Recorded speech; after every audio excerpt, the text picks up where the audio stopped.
I just love making risotto. In fact, I think I can make risotto with just about any of the vegetables that we grow, but probably my favourite, especially in the winter months, is a squash risotto. It's a really kind of warming, soul foody dish.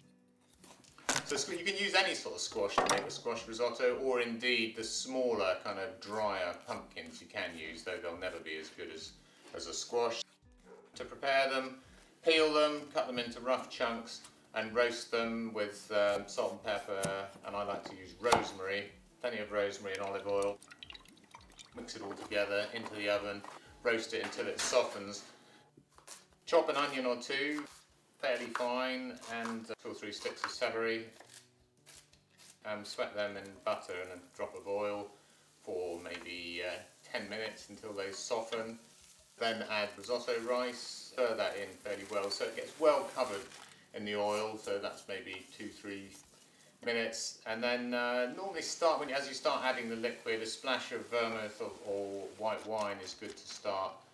I mean, of course you can use bouillon or stock cubes, but I always like to make my own stock. And really you can use any of the tops of the leeks, the carrots and peelings of a celeriac.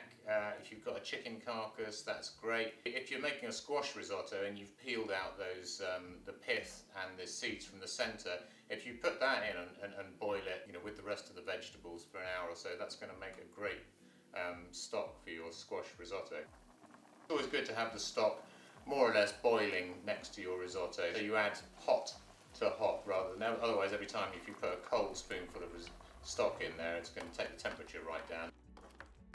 And then I like to take about half of it and mash it up, and you will add that maybe about 15 minutes into making the risotto, so maybe 5 to 10 minutes before you finish. You add that and stir it in, and then carry on cooking, add your parmesan, and then right at the end, when you're almost ready to serve it, I then stir in the remainder of the squash. And I think the ones that are mashed up give it the sort of flavour that goes right through it and the sort of silkiness of the risotto.